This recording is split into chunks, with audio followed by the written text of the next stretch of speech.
Sky's the limit, so we dance to the break of dawn. Ladies and gentlemen, I got the medicine, so you should keep your eyes on the ball. This is getting heavy, can you hear the bass? Boom, I'm ready. Ladies, sellers, honey, yeah, this big ching like money. At this go overload, I'm here today, I'm good to go, I'm down, you know I'm good. Cause I'm in the stars tonight, so we bring the fire, set the night light. Hey, shining through the city with a little funky soul. Light it up like dynamite. Whoa, life is dynamite. Life is dynamite. Shining through the city with a little funky soul. Light it up like dynamite. Whoa, na-na-na-na-na-na-na, da-na-na-na-na-na-na, da-na-na-na-na-na-na, light it up like dynamite.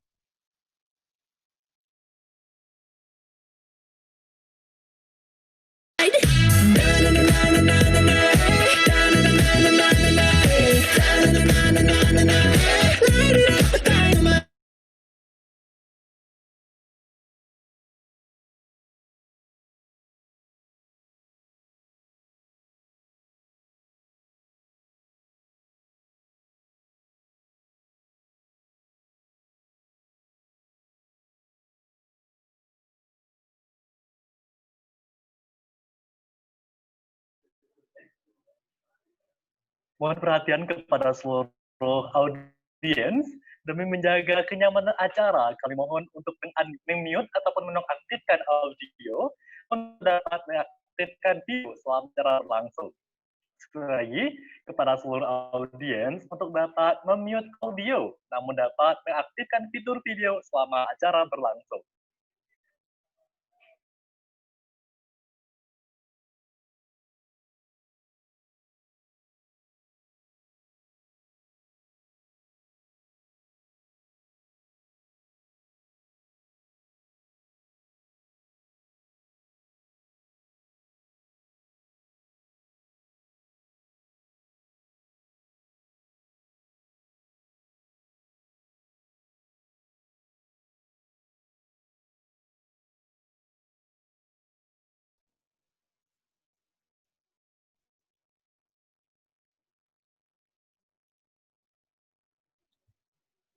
Assalamualaikum warahmatullahi wabarakatuh.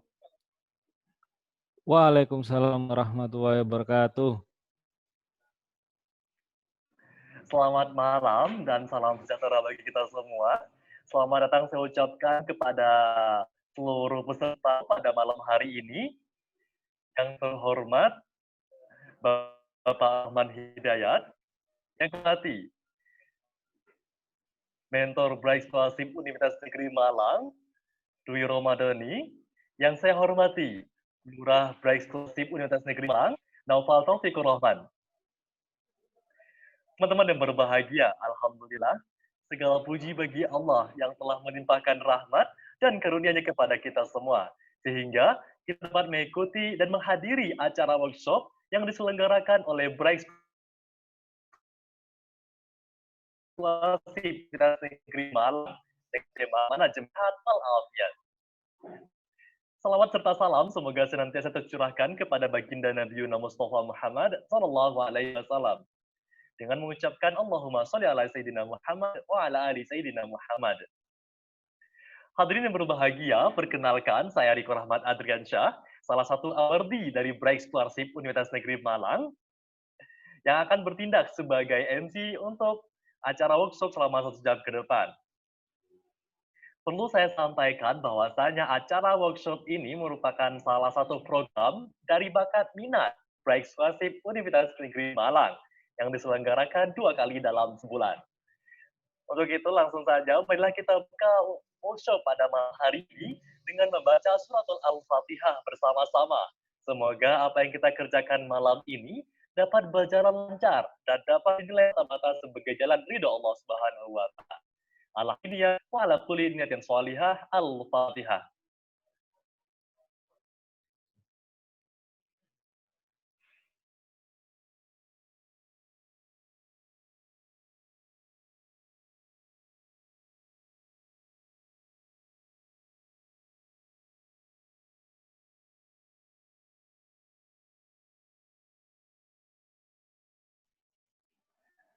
Alamin. Selanjutnya, marilah kita dengarkan kata sambutan yang akan disampaikan oleh mentor Bright Scholarship Universitas Negeri Malang kepada Mas Dwi Romadhani. Saya persilakan dengan segala hormat.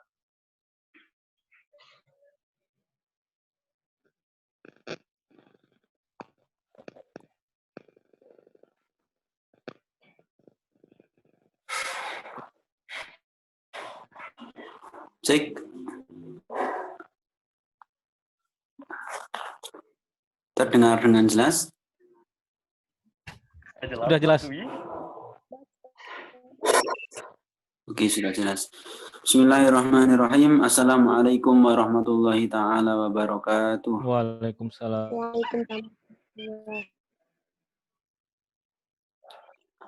Bismillah, alhamdulillah, wassalamu ala rasulillah, Sayyidina Muhammad wa ala alihi wa sahbihi wa sallim. Marilah kita aturkan kepada baginda Nabi Muhammad sallallahu alaihi wasallam, Nabi yang telah menuntun kita dari zaman jahiliyah menuju zaman Islamiyah, Nabi yang telah menjadikan kita mengerti bahwa main manajemen ya, tentang bagaimana mengatur pola pikir itu adalah salah satu ajaran dari Islam. Pemateri Mas Rohman yang saya hormati, dan kepada teman-teman Brighter baik dari Universitas Negeri Malang, Brawijaya, UNEJ, dan seterusnya. Hadirin yang saya hormati, pada malam hari ini kita belajar bersama tentang bagaimana main manajemen itu. Dengan pemateri yang luar biasa hebat, Mas Rohman sudah ahlinya di dalam membicarakan tentang main manajemen. Jadi harapan kita dengan adanya workshop pada malam hari ini menjadi ilmu yang bermanfaat. Ilmu yang bisa kita terapkan dalam mengatur pola pikir kita, menata kembali bagaimana pola pikir yang benar itu. Kami berterima kasih atas segala kehadiran dari teman-teman Brighter, khususnya kepada pemateri, juga meminta maaf atas segala kekurangan, baik mungkin dari sisi fasilitas ataupun keadaan yang mungkin kurang memadai. Semoga menjadi ilmu yang bermanfaat. Cukup sekian dari kami mewakili mentor dari Black Scholarship Universitas Negeri Malang sebagai penyelenggara. Wallahul muwaffiq ila aqwamit thoriq. Wassalamualaikum warahmatullahi taala wabarakatuh. Waalaikumsalam warahmatullahi wabarakatuh. Terima kasih saya sampaikan kepada mentor Bright Scholarship Universitas Negeri Malang.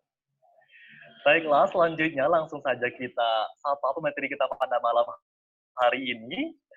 Halo Bapak, selamat malam. Assalamualaikum Bapak. Waalaikumsalam warahmatullahi wabarakatuh. Mas Riko, selamat malam. Iya, Masya Allah. Selamat Gimana? malam Bapak. Apa kabar Bapak? Alhamdulillah baik. Gimana kabarnya di Malang ya berarti ini ya? Iya, Alhamdulillah ini kami semua penerima Black Scholarship di Malang. Oh, oke. Bagaimana Bapak kesibukannya selama masa pandemi ini? Sampai sejauh ini cukup challenging ya untuk masa pandemi ini, baik di dunia kerja profesional itu sama-sama juga punya tantangan tersendiri, mulai dari menerapkan kehidupan baru, pola kehidupan baru, sampai mungkin juga kita berbicara pola pikir pun juga kita juga terlatih untuk membiasakan sesuatu hal yang mungkin yang dulunya mustahil gitu kan, tetapi dengan kondisi pandemik sekarang mau nggak mau harus kita lakukan. Iya benar sekali Bapak, dulu kita bebas bergerak kemana-mana, sekarang kita terbatas. Yeah. Bahkan Yeah. untuk pertemuan malam ini kita lakukan secara virtual begitu Bapak. Iya, yeah. Untuk sekarang Bapak berdomisili di mana? Saya di Probolinggo sekarang, di PLTU Python saya. Iya Bapak. Baiklah teman-teman, mungkin langsung saja sebelum pemaparan materi dimulai, saya akan sedikit membacakan CV dari pemateri kita pada malam hari ini atas nama Bapak Rohman Hidayat, alamat Jalan Sunan Ampel, nomor 10, RT 004, RW 008, Jrebenglor Kedopo Probolinggo. Beliau kelahiran tanggal 22 Agustus tahun 1984, satu sudah menikah, dan juga untuk background pendidikan S1 di Fakultas FMIPA, jurusan Fisika Universitas Negeri Malang, S2 Magister Manajemen di Human Resource Management di Universitas Lambung Mangkurat. Beliau juga bergerak di bidang pemberdayaan sumber daya manusia di PT Python Operation Maintenance Indonesia dari tahun 2020 hingga sekarang. Dan juga beliau telah bersertifikasi terkait dengan pemberdayaan sumber daya manusia. Tentu langsung saja pada malam hari ini kita akan membahas mengenai mind management ataupun mengatur pola pikir kita. Bagaimana kita menanggapi, bagaimana kita memandang segala hal dengan sisi positif maupun negatif. Untuk itu kepada Bapak Rohman, saya persilakan dengan segala hormat. Baik, terima kasih Mas Riko. Kemudian Mas Ajo mungkin boleh. Oh ya, Mas Ajo ya. Oke, panggilan kerennya Mas Ajo ya. Salam kenal sebelumnya dan juga dari Dewan Pembina ataupun mungkin ketua dari beasiswa BRI ya ini ya. Benar Bapak.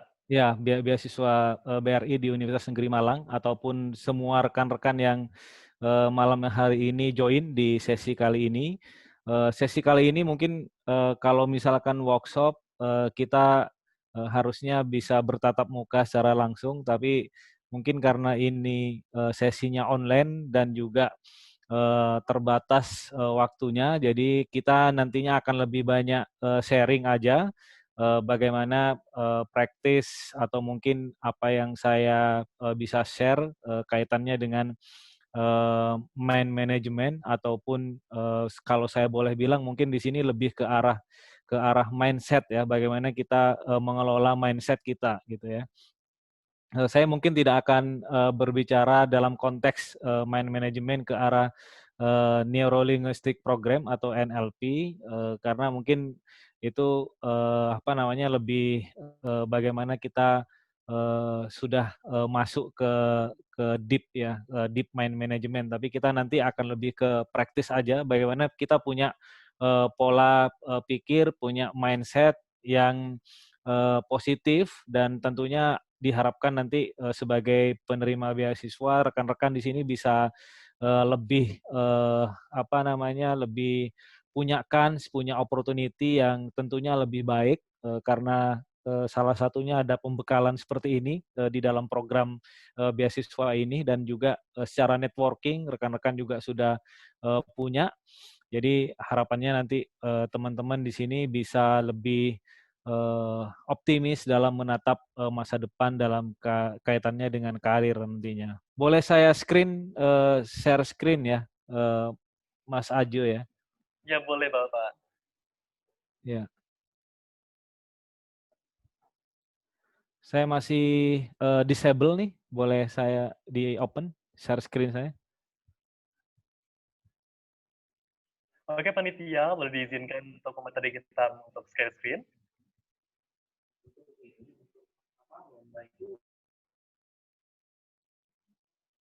Sudah Bapak, mungkin bisa langsung share screen saja.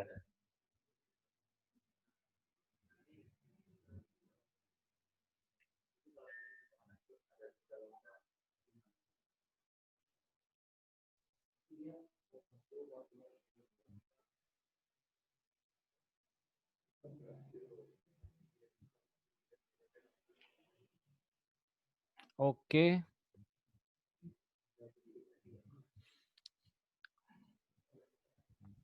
Baik, rekan-rekan semuanya, jadi malam ini saya sedikit akan diskusi dan share mengenai change mindset, bagaimana kita merubah pola pikir kita menjadi lebih baik dan positif untuk kemudian secara individu ataupun profesional kita bisa mendapatkan kesuksesan yang kita bisa harapkan gitu ya. Nah ini sedikit profil saya tadi juga udah disampaikan bahwa saat ini saya di Human Resource di Python Operation Maintenance in Python, pembangkit Jawa Bali. Saya sebelumnya pernah di Adaro, di Coal Mining Company, dan sebelumnya juga pernah di Unilever serta di Sampurna. Dan saya S1-nya sama dengan rekan-rekan, saya dari UM, Fisika.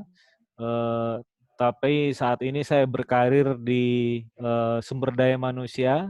Kenapa bisa dari fisika ke manusia? Nah, itu lagi bagaimana kita ngerubah pola pikir kita gitu, bahwa kita sarjana MIPA, sarjana sains gitu kan, atau pendidikan itu hanya bisa berkarir katakanlah di dunia pendidikan atau kemudian di LIPI, kemudian atau mungkin di lab atau di lembaga sains gitu. Tetapi sebenarnya secara opportunity luas untuk kita semua pun background kita, seperti halnya saya misalkan di fisika, saya pun juga bisa berkarir di dunia sumber daya manusia yang kalau kita sains. Nah, kemudian untuk menambah portofolio saya akhirnya ngambil di Human Resource Management waktu di. Nah, berbicara dengan mindset, mungkin sebelumnya saya awali dulu dengan beberapa permainan di sini untuk teman-teman. Jadi saya nanti akan punya beberapa warna, nanti silahkan disebutkan.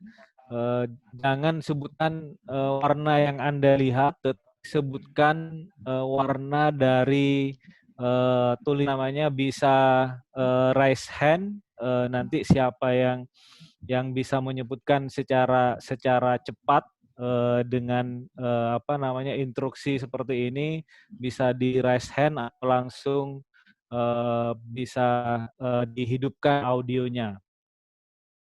Oke, yang pertama mungkin Hijau. silakan. Hijau ya. Siapa tadi yang jawab? Saya, Pak. Oh, Mas Yoga Anthony Junior. Oke. Oke, kemudian warna yang berikutnya? Merah, merah. Merah.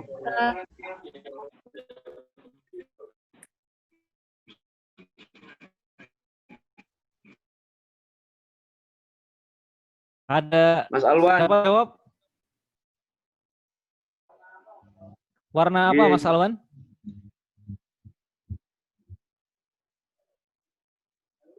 Halo, Mas Alwan? Halo, halo. Oke. Ya, warna apa? Warna merah. Warna merah, oke. Terus sini? Warna orange.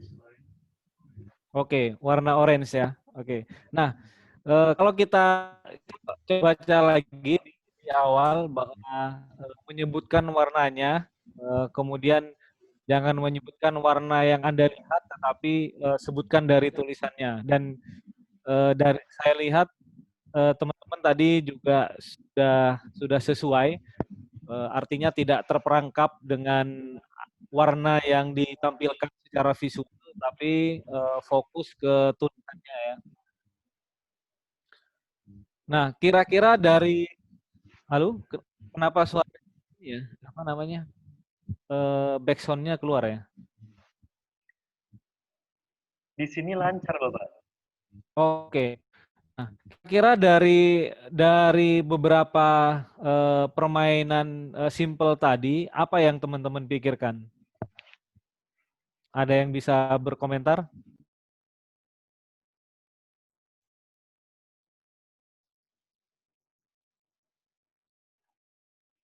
Silakan raise hand yang bisa berkomentar.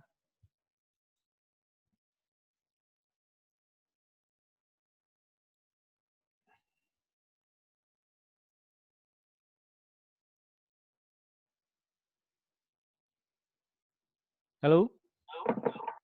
Halo, saya Ya, Pak. Ya, silakan.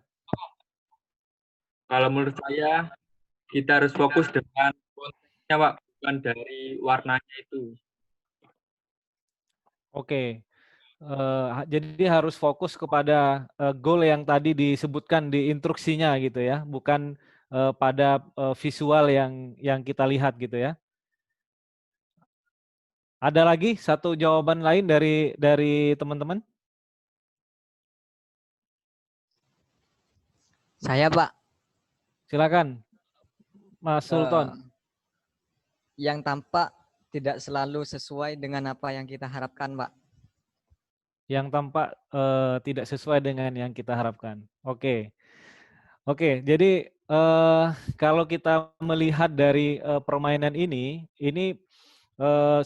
intinya kita selalu kadang-kadang kita itu bertindak dengan sesuatu yang memang sudah terbiasa atau sesuatu yang memang sering kita lakukan atau sering kita pikirkan gitu, tanpa kemudian kita mencoba untuk melihat lagi dari sudut pandang yang lain. Contoh misalkan tadi secara visual kita terperangkap secara visual tanpa kemudian kita fokus pada goal tadi atau instruksinya tadi. Instruksi itu kan tadi goals-nya ya. Artinya sekali lagi kita fokus ke goals-nya, kemudian dari situ baru kemudian kita melakukan atau bertindak sesuai dengan goals yang ingin kita capai. Dan yang kedua tadi yang disampaikan bahwa apa yang kemudian terlihat itu belum tentu sesuai dengan aktualnya gitu. Memang di dalam kehidupan terkadang kita harus berusaha untuk menempatkan diri ketika kita merespon sesuatu tidak bersifat reaktif gitu ya, tidak bersifat reaktif. Reaktif artinya ketika kita diberikan stimulus kemudian seketika juga kita merespon gitu tanpa melihat sebenarnya realitasnya, faktanya bagaimana.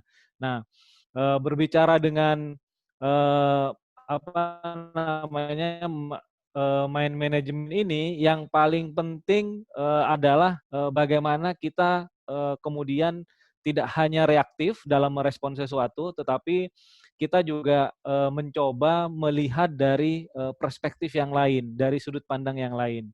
Contohnya misalkan ketika misalkan kita fokus untuk mencari kerja atau misalkan katakanlah kita kuliah, mungkin kadang kita terjebak bahwa kuliah atau kerja itu adalah sesuatu yang status yang harus kita capai untuk peningkatan status kita.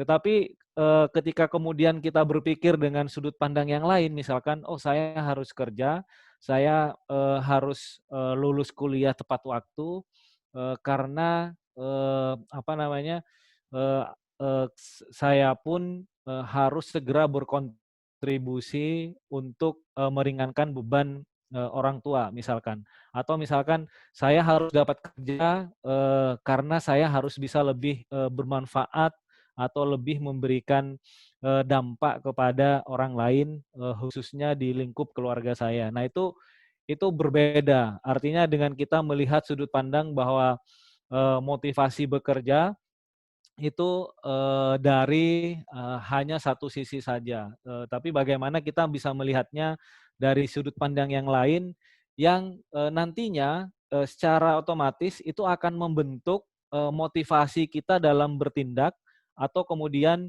langkah-langkah kita dalam mencapainya itu pun juga berbeda. Contoh misalkan tadi kita melihat bahwa bekerja itu ada peningkatan status, maka dalam step-step lakukan dalam mencapai pekerjaan tadi atau pada waktu sesi interview dengan perusahaan, maka yang akan muncul adalah bagaimana pride dari kita ketika kita bekerja atau tuntutan dari lingkungan, bukan dari sesuatu yang keluar dari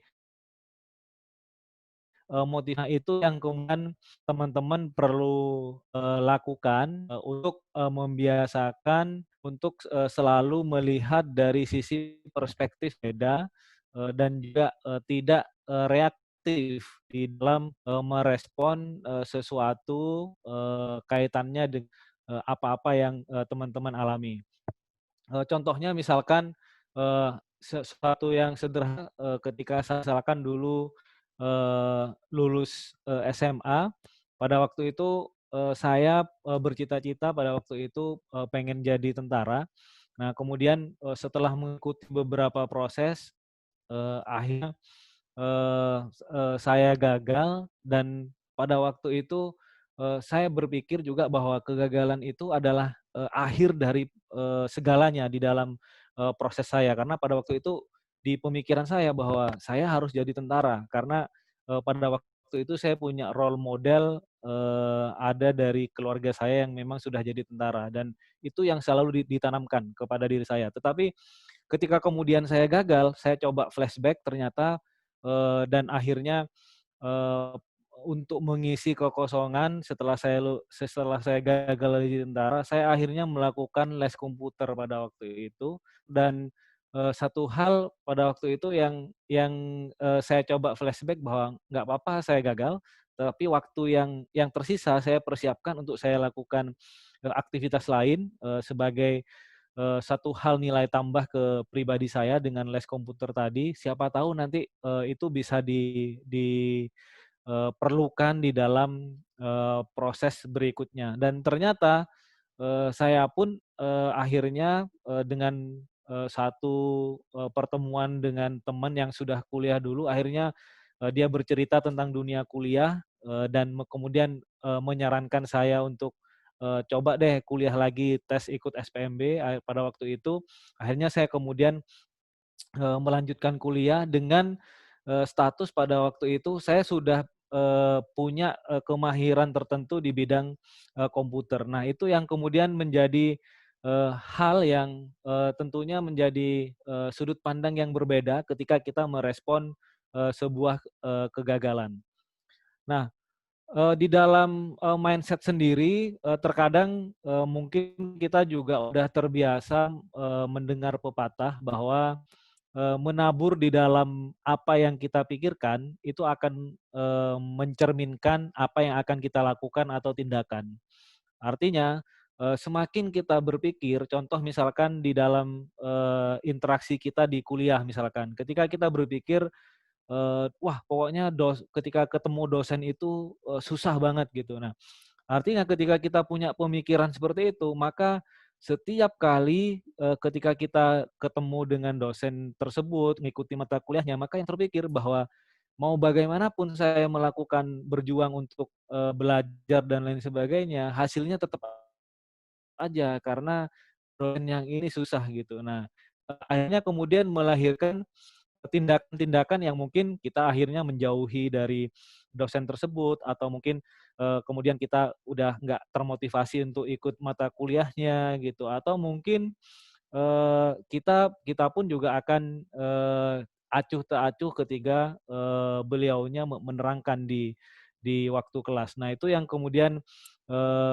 prinsip yang pertama. Kemudian yang kedua, ketika tindakan itu sudah kita lakukan, maka akan melahirkan kebiasaan gitu. Nah, itu yang kemudian kita sebut sebagai habit. Artinya begitu kita melakukan tindakan itu secara berulang-ulang, maka itu akan menjadi habit kita, akan menjadi kebiasaan kita yang nantinya akan melahirkan karakter.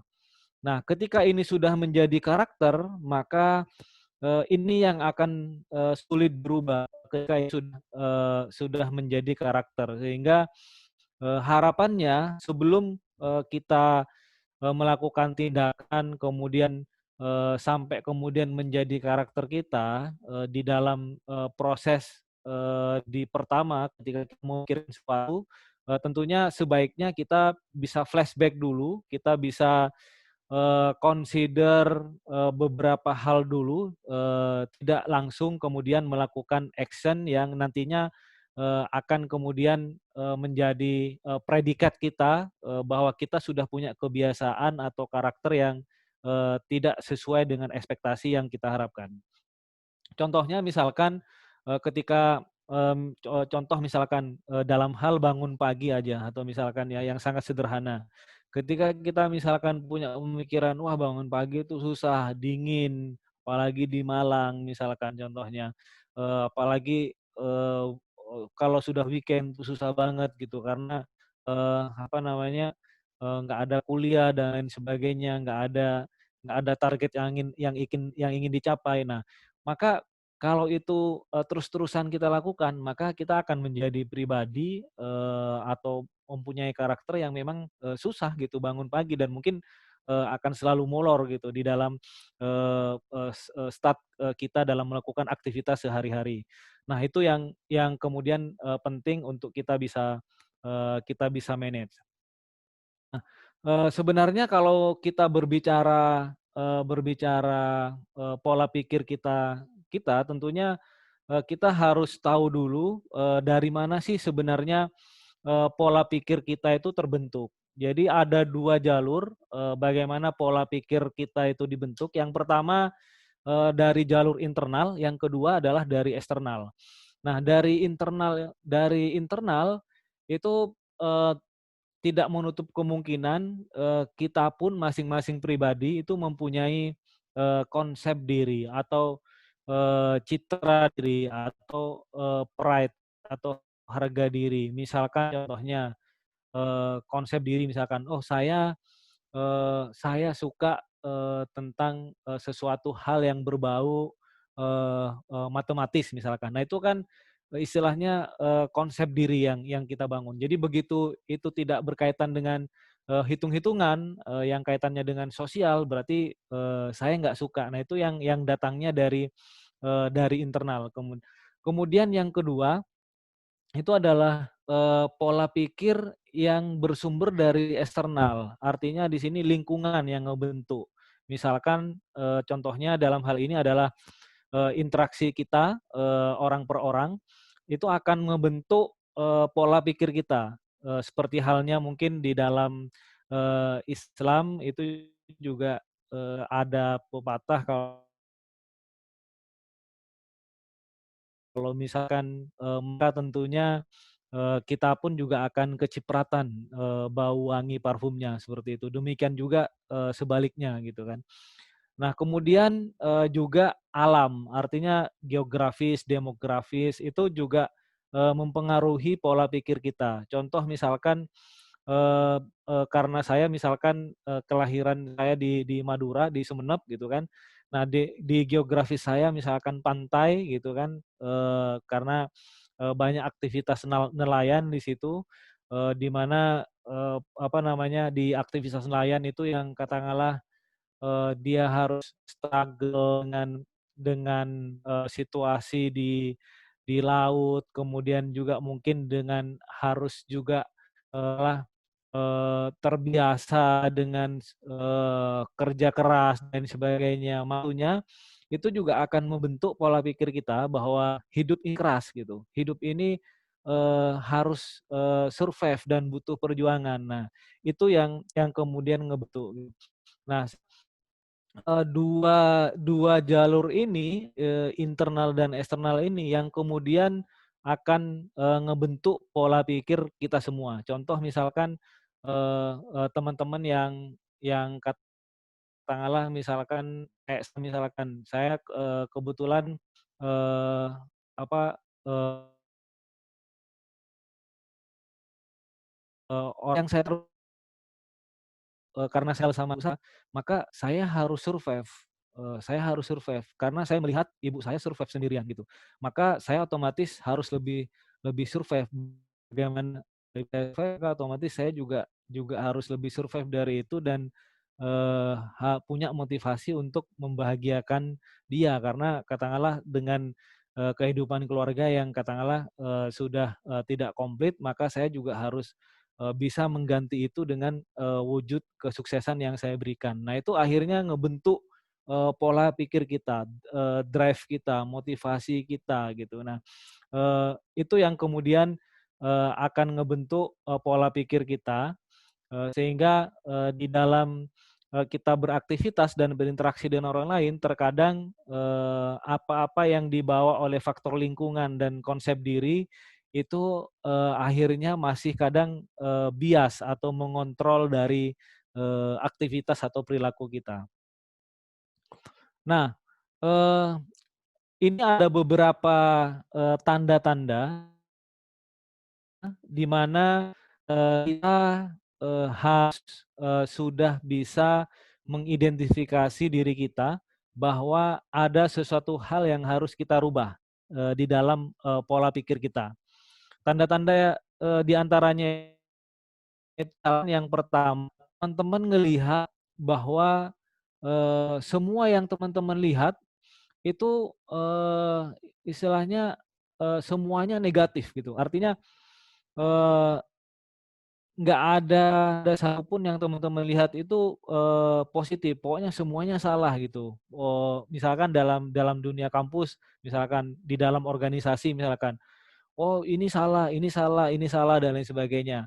Nah kemudian yang berikutnya adalah teman-teman itu sangat susah untuk percaya kepada orang lain. Nah itu juga tanda-tanda teman-teman harus ngerubah mindset. Artinya misalkan di dalam organisasi, misalkan contohnya, oh nggak bisa si A itu jadi panitia karena dia itu kalau dia yang handle kepanitiaan, dia itu susah banget orangnya gitu kan, dicari aja susah, terus kemudian apa namanya, kalau disuruh bikin proposal dia nggak jalan-jalan gitu. Nah, itu sudah sinyal bahwa mindset atau konsep dari pola pikir teman-teman itu ada sesuatu yang harus teman-teman remapping dan redesign lagi.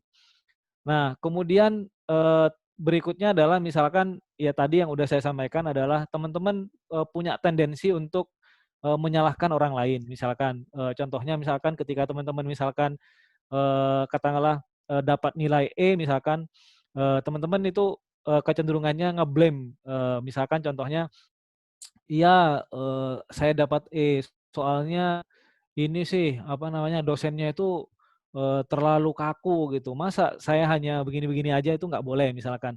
Nah itu, artinya sudah teman-teman itu sudah nge-blame gitu ya. Nah, terus kemudian, teman-teman itu selalu khawatir gitu tentang apa itu dengan banyak hal. Misalkan contohnya, "Aduh nanti, kalau lulus, mau jadi apa ya? Bisa nggak ya saya jadi guru? Bisa nggak jadi ini?" Nah itu artinya teman-teman sudah mulai harus redefine lagi mindset yang ada di teman-teman. Nah, terus kemudian berikutnya lagi, tanda-tanda berikutnya lagi, teman-teman punya ekspektasi gitu kan.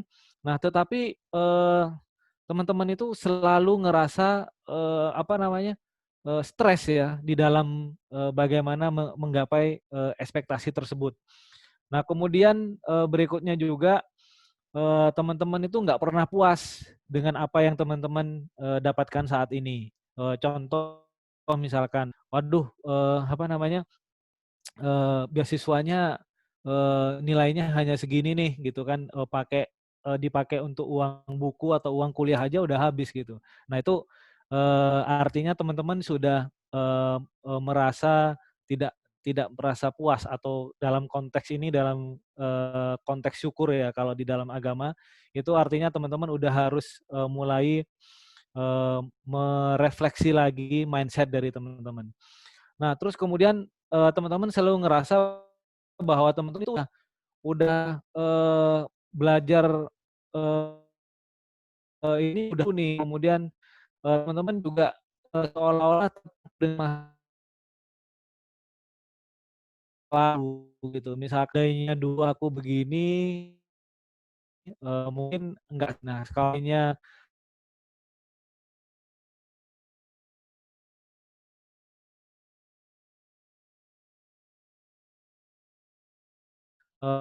lulus tuh. Nah, itu beberapa hal yang kita kategori sebagai sinyalemen bahwa kita harus mulai punya pola pikir yang berbeda terkait dengan apa namanya kehidupan kita. Beberapa atau mungkin contoh yang bisa menjadi benchmark. Contohnya bahwa kita tahu bahwa Einstein di-judge oleh dosen atau gurunya bahwa dia itu seseorang yang punya akademik aspeknya yang nggak normal gitu dibanding dengan yang lain. Atau misalkan contohnya Michael Jordan itu pernah di-judge juga oleh dia itu nggak lebih bertalenta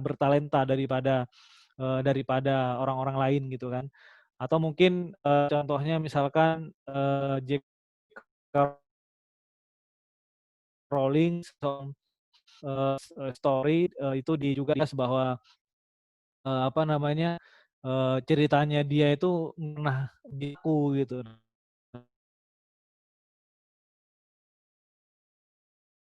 Nah, aktual ya gitu. Orang-orang semuanya keluar dari kondisi di mana dia di-blame, di kondisi di mana dia terpuruk, akhirnya dia bisa keluar dan akhirnya bisa menunjukkan ke orang lain, ke dunia bahwa mereka-mereka ini memang punya sisi yang lain yang harus kita akui sampai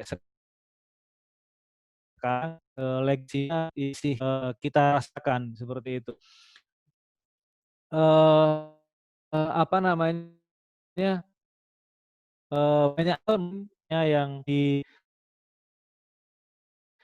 bisa menjadi flashback kita. Ya coba kita di antara teman-teman semua kira-kira dari sekarang, dari sebelumnya mungkin waktu SMA sampai dengan kuliah sekarang dan dapat beasiswa seperti sekarang misalkan, pernah nggak teman-teman membayangkan bahwa akan sampai kepada titik flashback, dan itu yang kemudian menjadi suatu itu ya. Saya dulu ada teman waktu yang teman yang memotivasi saya pada waktu saya itu nggak lulus di tes tentara. Dia itu salah satu korban dari tragedi Sampit pada waktu itu. Kemudian setelah dia pulang dari Sampit, dia nggak membawa apapun kecuali hanya baju 1 lembar pada waktu itu. Dan mendarat di Pamekasan pada waktu itu karena saya di SMA 3 Pamekasan, dia itu hanya membawa baju 1 lembar dan akhirnya dia ikut sama orang yang kemudian menjadi bapak angkatnya dia. Dan kemudian mendaftar sekolah di SMA saya dulu dan saya juga masih ingat pada waktu SMA guru di sekolah itu juga apa namanya meminta kita sebagai siswa pada waktu itu untuk mengalokasikan sebagai donasi untuk biaya hidupnya dia karena pada waktu itu kerja sama-sama Pemkab kalau nggak salah, jadi pendataan pengungsi itu didistribusi di sekolah itu dilakukan. Dan apa namanya, dia pun juga sempat ngebeca dan lain sebagainya gitu kan, sampai akhirnya dia bisa lulus SMA, kemudian dia kuliah pada waktu dia kuliah awal-awal lancar, tapi mungkin namanya fase manusia, akhirnya dia lupa pada goals-nya dia, bagaimana dari seorang yang minus sebagai kemudian dia mungkin karena namanya pengaruh lingkungan juga gitu, akhirnya dia lupa pada tujuan dia yang awal, akhirnya sampai lor sampai ke semester berapa pada waktu itu, hampir saja DO itu gara-gara games pada waktu itu. Jadi dia kecanduan games dan ada satu momen akhirnya balik ke titik refleksinya dia lagi dan akhirnya dia termotivasi lagi sampai saya ketemu dia, akhirnya dia dapat beasiswa ke Jepang pada waktu itu dan sekarang dia sudah jadi dosen di UM, jadi dosen di UM sekarang baru tahun ini keterima dosen di UM. Nah itu adalah salah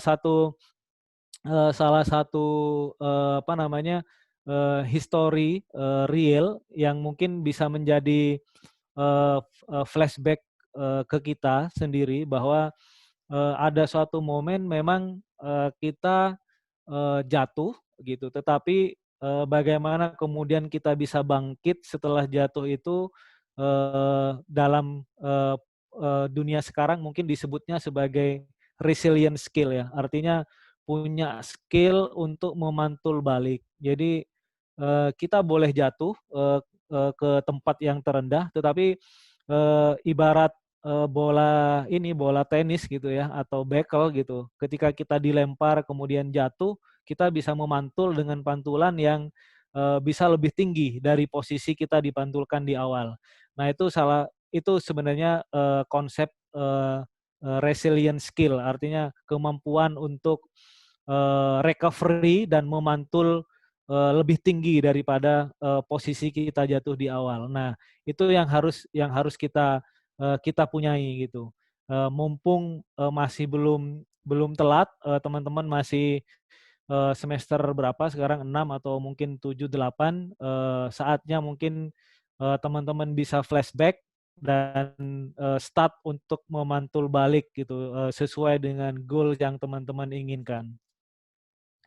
Nah, sebenarnya kalau kita lihat dalam konteks apa namanya prinsip bahwa manusia-manusia seperti halnya Einstein, kemudian mungkin teman saya yang tadi yang dari posisi minus sekarang jadi dosen gitu, itu istilahnya kalau kita sebut bahwa mereka itu sebenarnya tidak dilahirkan untuk kemudian jadi dosen atau kemudian Einstein dilahirkan memang dari awal dia memang udah punya talenta bahwa dia akan menjadi seorang scientist seperti itu, tidak gitu. Tetapi mereka semuanya itu dibentuk gitu.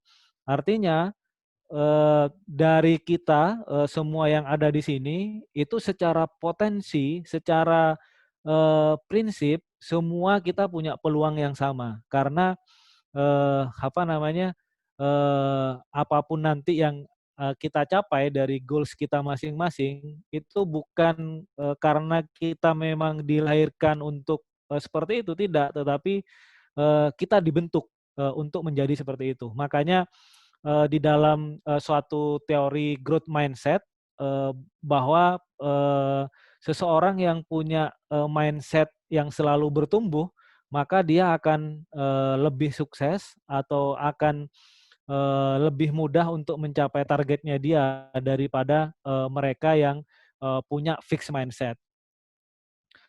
Nah, ini yang sebenarnya dua sisi yang harus kita switch ya. Artinya berbicara change mindset, sebenarnya kita harus merubah posisi kita dari pribadi yang fixed mindset itu menjadi pribadi yang growth mindset. Nah, apa itu pribadi yang fixed mindset? Adalah mereka-mereka yang selalu beranggapan bahwa kegagalan itu karena keterbatasan kemampuan saya. Contohnya misalkan teman-teman yang misalkan IPK-nya sekarang misalkan di bawah 3 gitu. Iya, saya di bawah 3 itu karena memang itu keterbatasan saya. Saya nggak pinter di kalkulus, saya nggak pinter di mekanika dan lain sebagainya. Nah, orang-orang fixed mindset selalu memposisikan bahwa kegagalannya itu itu adalah bagian dari kontribusi dari kemampuan dia. Nah, terus kemudian yang kedua, orang-orang yang fixed mindset ini dia selalu punya prinsip bahwa kemampuannya dia itu nggak bisa dirubah gitu. Kalau saya udah begini, ya udah gitu. Artinya saya ini orang desa, kalau misalkan saya ke kota ya mau bagaimanapun saya akan tetap jadi orang desa gitu. Misalkan seperti itu. Nah, prinsip-prinsip ini yang selalu ada di dalam pemikirannya dia. Terus kemudian orang-orang yang fixed mindset juga mereka yang selalu berpikir bahwa apa namanya, eee, selalu berpikir bahwa ketika orang lain memberikan masukan atau memberikan saran ke dia, bahwa itu adalah kritik untuk dia secara personal gitu. Artinya mereka selalu melihat bahwa ketika ada orang ngasih saran, "Eh, kamu harusnya begini," gitu. Nah, itu selalu menganggapnya sinis bahwa itu adalah kritikan untuk dia. Nah, terus kemudian mereka-mereka yang fixed mindset juga itu selalu melihat bahwa tantangan itu menurut dia itu sesuatu yang membosankan atau mungkin yang sesuatu yang nggak dia suka. Misalkan contohnya apa namanya, ketika misalkan di dalam mata kuliah tertentu misalkan ketika diminta untuk, "Coba dong, skripsinya rubah variabelnya jadi 2 variabel menjadi 3 variabel," misalkan contohnya.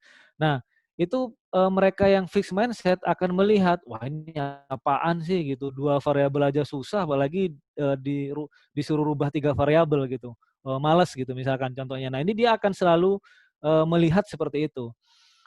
Tetapi, apa namanya, orang-orang yang growth mindset, ini yang harus kita kita switch pola pikir kita. Kalau contohnya misalkan, tadi misalkan, seseorang yang merasa bahwa kegagalan itu adalah karena keterbatasan kemampuannya dia, maka ketika kita, berprinsip,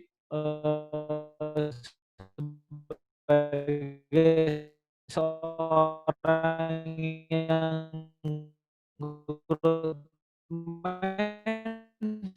mindset, maka kita dari peluang kita itu bisa mendapatkan banyak.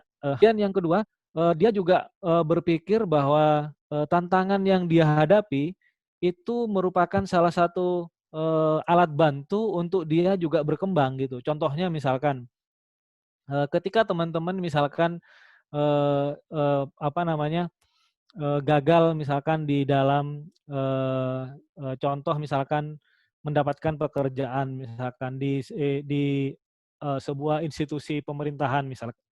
Nah, orang-orang yang growth mindset dia akan berpikir bahwa, "Oke, saya gagal di dalam tes di institusi pemerintahan," gitu. Ya mungkin karena memang apa, eee, value yang saya punya itu memang istilahnya belum cocok dengan jalur pemerintahan, maka saya harusnya ke swasta, misalkan seperti itu. Nah, itu dia selalu ada cara untuk kemudian dia tuh bisa berkompromi dengan setiap kegagalan dia atau setiap tantangannya dia. Nah, terus kemudian orang-orang yang growth mindset itu juga selalu melihat feedback atau saran dan masukan itu sebagai sesuatu yang membangun, konstruktif dan memang bisa serta orang-orang yang growth mindset itu juga suka untuk mencoba sesuatu yang baru. Artinya dia tidak selalu mengikuti pattern yang sudah ada, tetapi dia selalu mencoba bagaimana hal-hal yang baru tersebut itu punya nilai tambah di dalam proses kehidupan pembelajarannya dia. Itu dua hal yang harus kita switch ya, artinya menjadi pribadi yang fixed mindset ke growth mindset. Nah, bagaimana caranya? Ini ada beberapa step yang bisa kita lakukan untuk kita bisa merubah paradigma berpikir kita dari yang fixed mindset ke growth mindset. Yang pertama adalah kita juga tidak yang saya sampaikan di awal tadi tidak reaktif ya, artinya dalam merespon sesuatu, tetapi bagaimana kita bisa mendapatkan informasi yang valid, informasi yang terbaik untuk kemudian kita bisa jadikan referensi. Misalkan contohnya ketika kita menghadapi dosen yang tadi yang menurut kita susah ngasih nilai dan lain sebagainya, ya kita coba cari informasi kira-kira karakter dosen tersebut seperti apa. Kemudian katakanlah misalkan kita coba cari informasi mahasiswa yang kira-kira mendapatkan nilai yang baik itu apa yang sudah dia lakukan, effortnya apa yang sudah diberikan, misalkan seperti itu. Atau kita bisa nanya ke senior kita, misalkan contohnya. Nah, kemudian yang kedua adalah cara untuk merubah mindset kita tadi. Kita harus punya role model ya, role model dari orang-orang yang memang kita yakini dia bisa menjadi partner atau mentor kita gitu. Nah, saya yakin di dalam proses beasiswa ini pasti ada mentor ya, dan itu cukup baik di dalam prosesnya. Nah, terus kemudian ya kita coba istilahnya mereview lagi mindset kita, visi kita, goal kita. Kemudian coba dengarkan hati nurani kita bagaimana. Kemudian kita harus protect mindset kita dan energi kita dari sesuatu yang sifatnya negatif sehingga kita bisa keluar dari posisi kita sebelumnya. Nah, ini beberapa hal yang mungkin perlu kita tanamkan bahwa segala sesuatu yang ada dalam dari mindset kita itu sebenarnya itu yang dapat mengontrol dunia kita, kemudian dia juga yang dapat mengontrol diri kita, dan dia juga bisa mengontrol framework dari cara berpikir ataupun mungkin dari kehidupan kita. Jadi dengan kita ngontrol dari mindset kita, tentunya kita juga akan bisa mengontrol semuanya. Mungkin itu yang bisa saya sampaikan. Selanjutnya mungkin sesi diskusi atau tanya jawab, silahkan.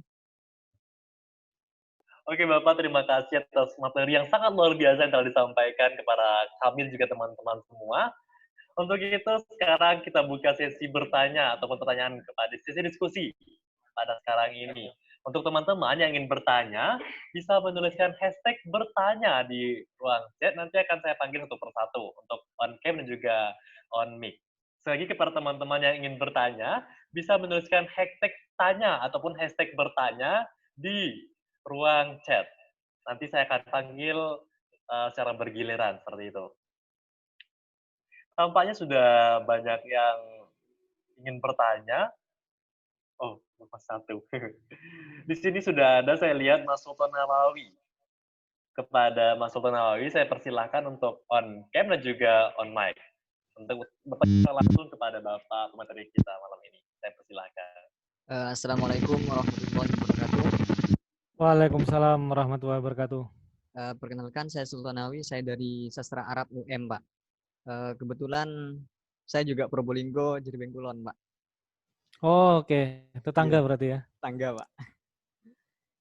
Ya, ini artinya mau cerita, Pak ya. Saya di UM itu kan jurusan sastra Arab, Pak. Kemudian saya belajar sastra Arab dan dunia kearapan itu saya udah belajar di pondok pesantren gitu, Pak. Saya merasakan materi yang ada di perkuliahan itu masih lebih kayak maaf gitu, Pak. Kurang berbobot lah ketimbang di pesantren gitu, Pak. Akibat yang gitu loh, Mbak. Kemudian setelah semester ketiga, sekarang kan semester 3, Mbak, mau ke 4 gitu kan.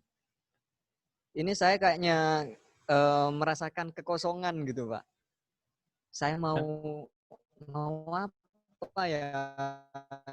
Saya mau kuliah ya udah bosen terus di basic saya gitu, Pak. Kira-kira selanjutnya saran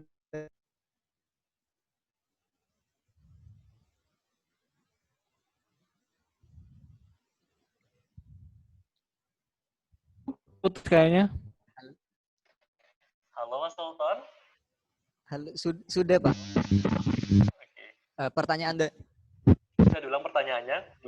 pertanyaan dari saya. Oke.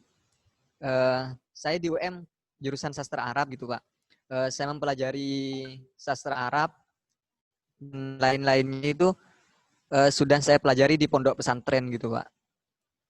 Akibatnya saya di perkuliahan itu saya lebih merasa males untuk melakukan kuliah, males untuk mengerjakan tugas gitu, Pak.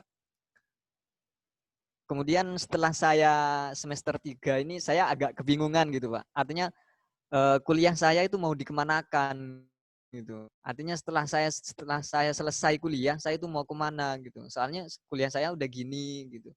Terus untuk mengikuti organisasi-organisasi yang lain, saya sih ada sih organisasi gitu, Pak. Saya ikut organisasi, cuma organisasi itu saya pasif karena saya enggak perasaan saya itu saya kenapa apa di sana gitu, Mbak. Artinya mindset saya sekarang udah kayak apa ya, terombang-ambing gitu, Pak. Ya, ya. Oke. Ya, langsung ya berarti ya Mas Ajo ya. Iya boleh lah Bapak langsung. Ini juga langsung dijawab Bapak. Ya. Jadi mungkin yang halo. Ya sudah masuk Bapak. Oke, Pak. Halo. Oke, halo Bapak. Ya. Ya mungkin yang perlu dilakukan adalah yang pertama ya balik lagi ke goals-nya sih. Artinya dengan tujuan awal dari Mas Sultan untuk kuliah dan mengambil jurusan dari sastra Arab sendiri itu apa goals-nya. Nah balik lagi ke goals yang ingin dicapai itu yang pertama. Nah terus kemudian yang kedua adalah setelah kita tahu goals-nya, baru kemudian yang kedua kita bisa identifikasi gitu. Artinya apa yang Mas Sultan sudah lakukan dan saat ini apa namanya berkecimpung di kuliah di breakdown. Kira-kira aktivitas-aktivitas atau mungkin posisi dari Mas Sultan sekarang itu sudah mendukung dari goal tersebut enggak? Terus kemudian apa yang mendukung, kemudian apa yang tidak, itu coba di mapping.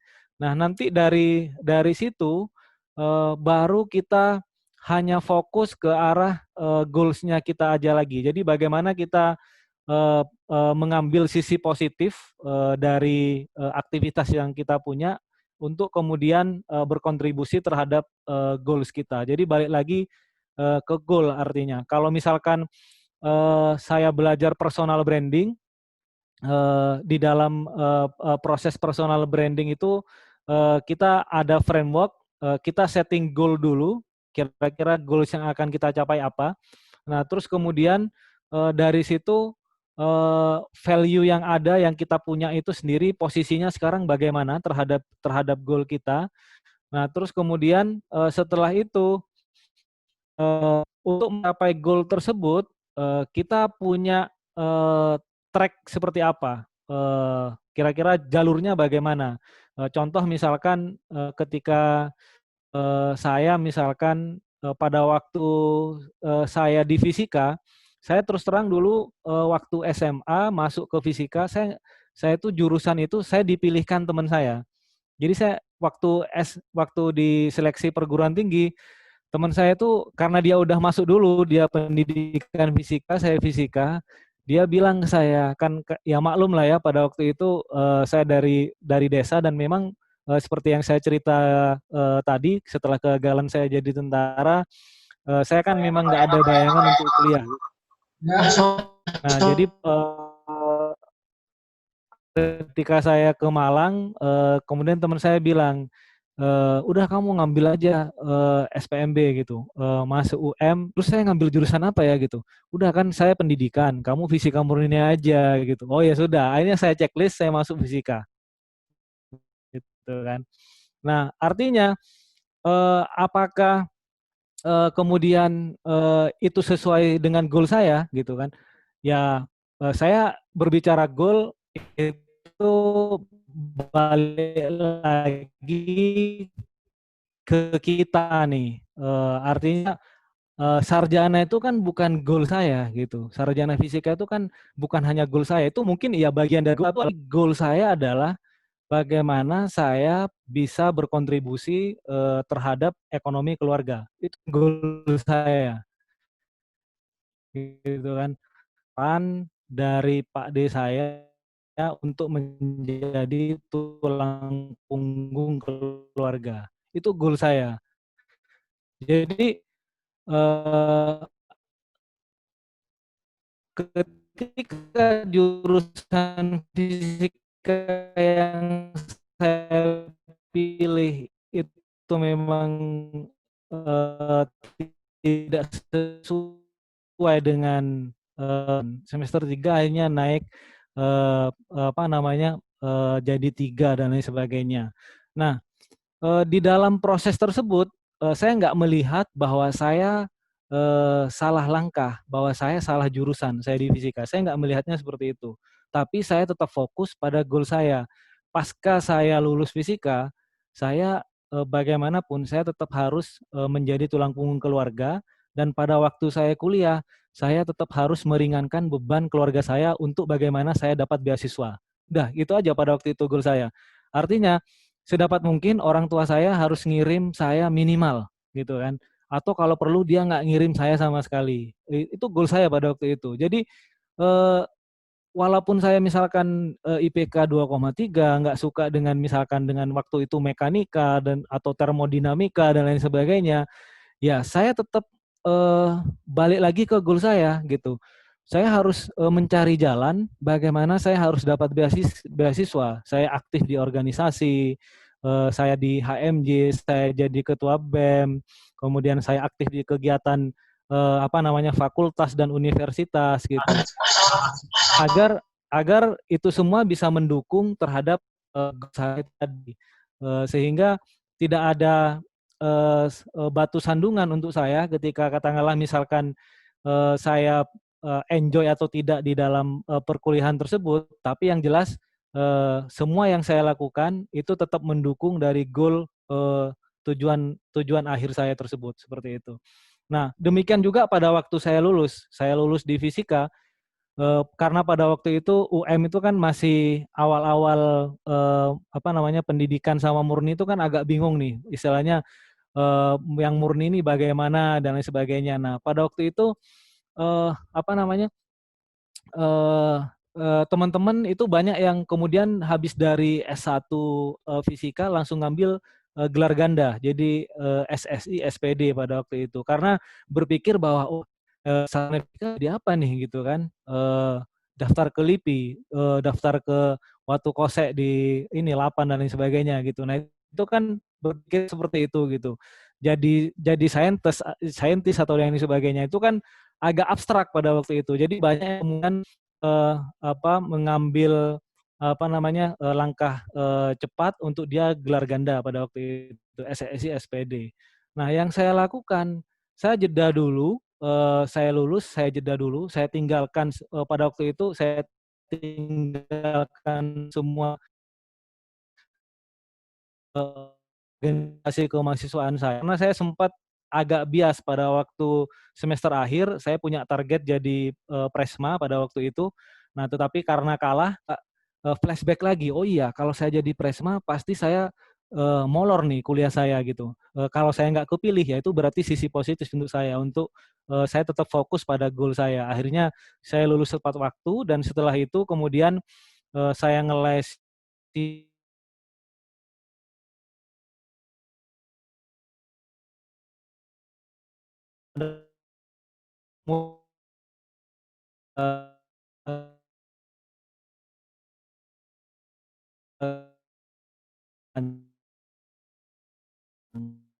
arti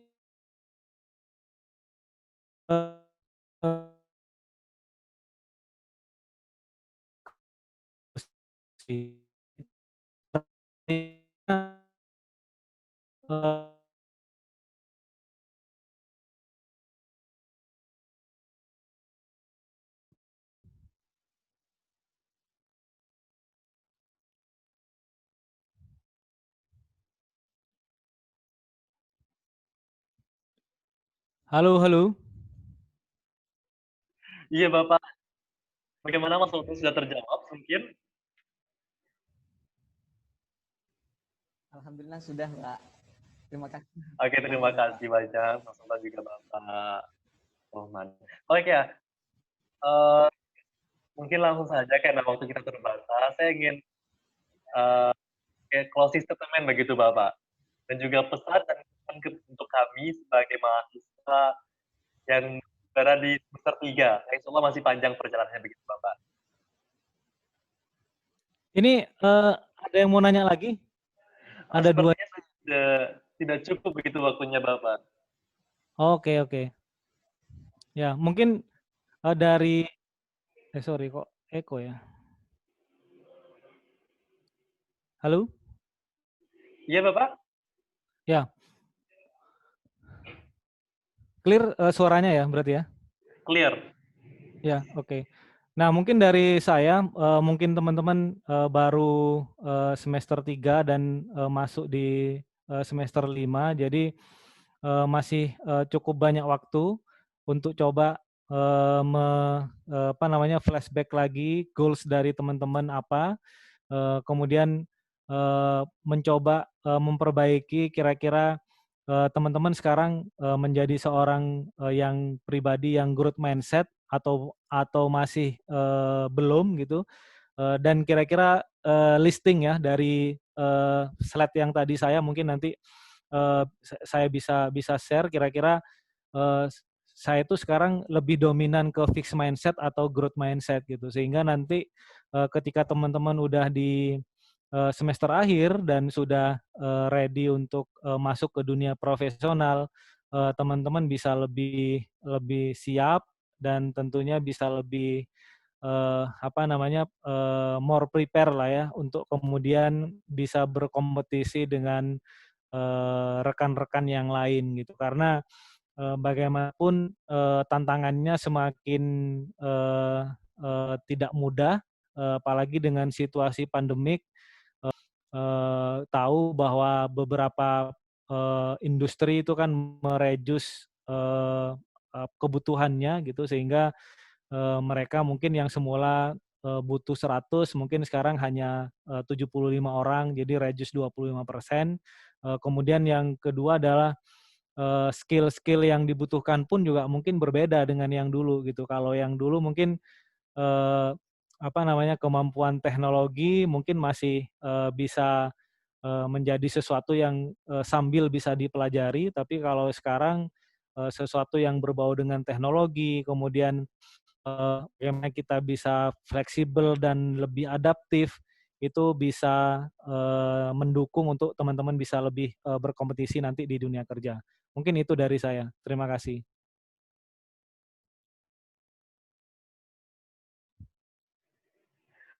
Oke Bapak, terima kasih banyak untuk closing statement pada malam hari ini. Yang dapat saya simpulkan adalah kita sebagai mahasiswa tentu harus tetap dapat bersaing dengan teman-teman lainnya. Nah, permasalahan semakin kompleks dan juga untuk itu kita perlu untuk main manajemen. Yang mana seperti hanya mindset, mengatur mindset dan pola pikir.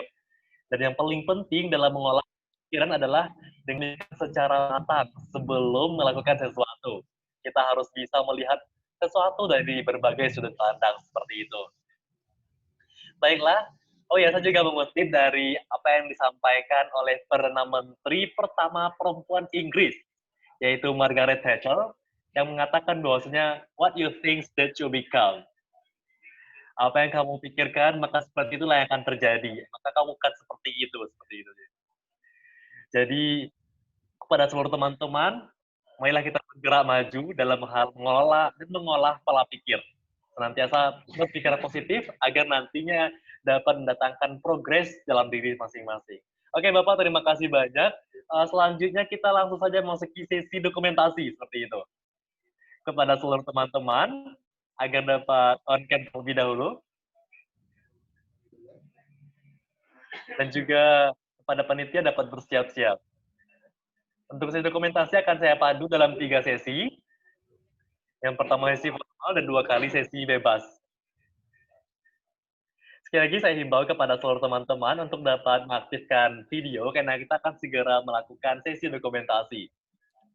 Siap? Dalam hitungan 3 kepada panitia. 1. Sekarang kita sesi formal dulu ya. Dalam hitungan 3. 1, 2, 3.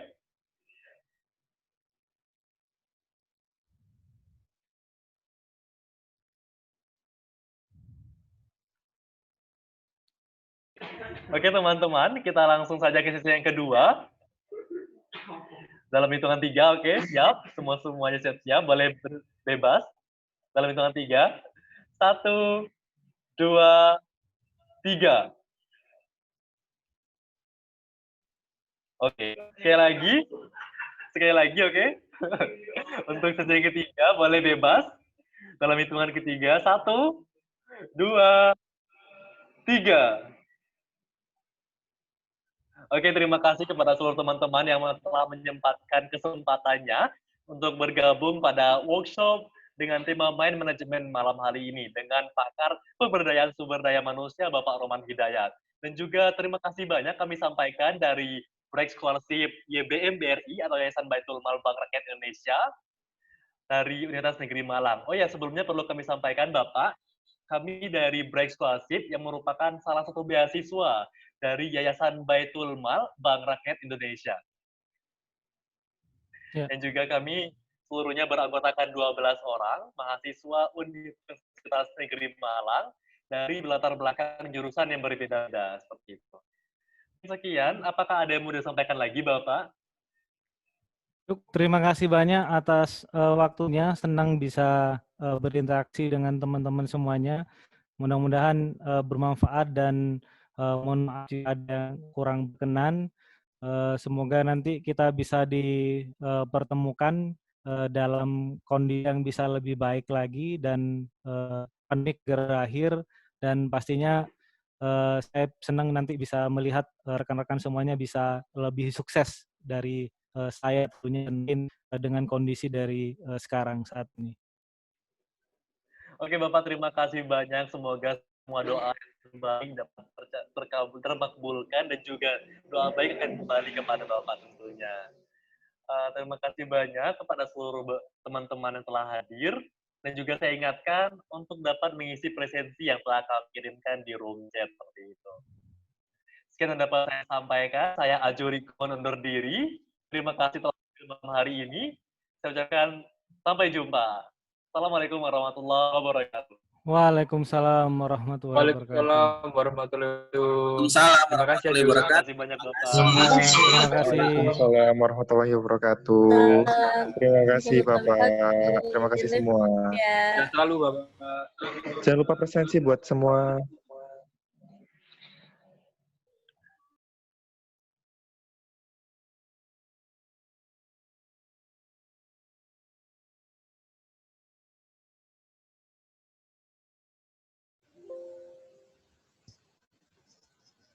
Assalamualaikum Mas Ardi.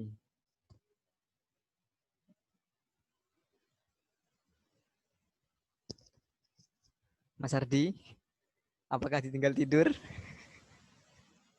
Hara. Hara.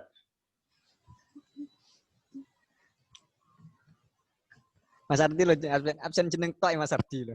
Mas MRD Wiranata absen jeneng tok tapi.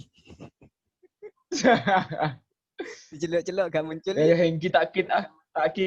Ya Hengki. Apa Tadi tak kick arek Mas. Lah awakmu sing nge-kick wal.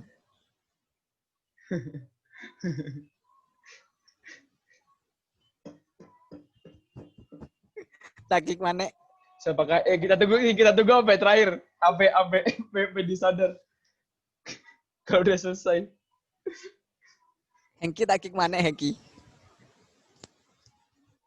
Ini Hana Zulfati Azhar siapa nih? I'm ready. Life is sweet as honey.